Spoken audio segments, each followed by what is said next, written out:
हिंदी कहानी मेहनत का फल का महत्व। एक नगर में प्रतिष्ठित व्यापारी रहते थे जिन्हें बहुत समय बाद एक पुत्र की प्राप्ति हुई थी। उसका नाम चंद्रकांत रखा गया। चंद्रकांत घर में सभी का दुलारा था।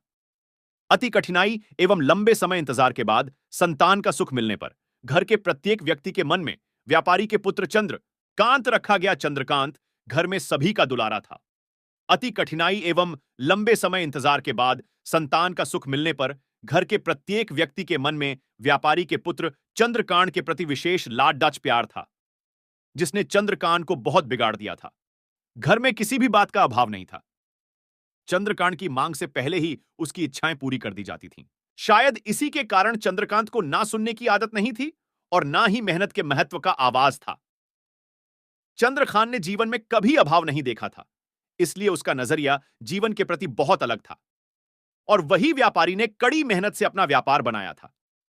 ढलती उम्र के साथ व्यापारी को अपने कारोबार के प्रति चिंता होने लगी थी। व्यापारी को चंद्रकांत के व्यवहार से प्रत्यक्ष था कि उसके पुत्र को मेहनत के फल का महत्व नहीं पता।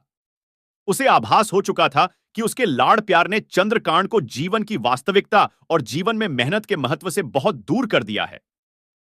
गहन चिंतन के बाद व्यापारी ने निश्चय किया कि वह चंद्रकांत को मेहनत के फल का महत्व स्वयं सिखाएगा, चाहे उसके लिए उसे कठोर क्यों ना बनना पड़े। व्यापारी ने चंद्रकांत को अपने पास बुलाया और बहुत ही तीखे स्वर में उससे बात की।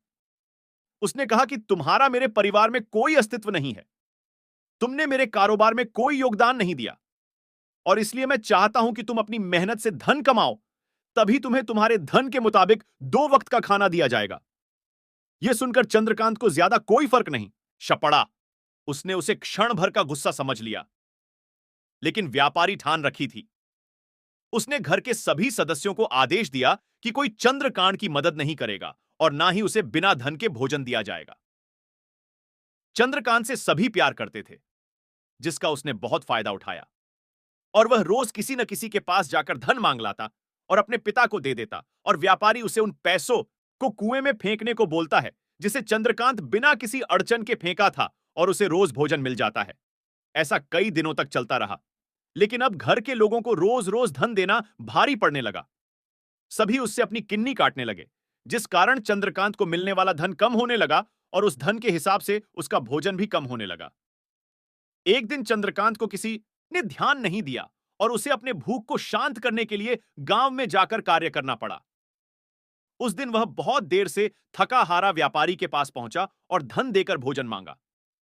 रोज के अनुसार व्यापारी ने उसे वह धन कुएं में फेंकने का आदेश दिया, जिसे इस बार चंद्रकांत सहजता से स्वीकार नहीं कर पाया और उसने पलटकर जवाब दिया, पिताजी मैं इतनी मेहनत करके पसीना बहाकर इस धन को लाया और आपने मुझे एक क्षण में इसे कुएं में फेंकने को कहा दिया।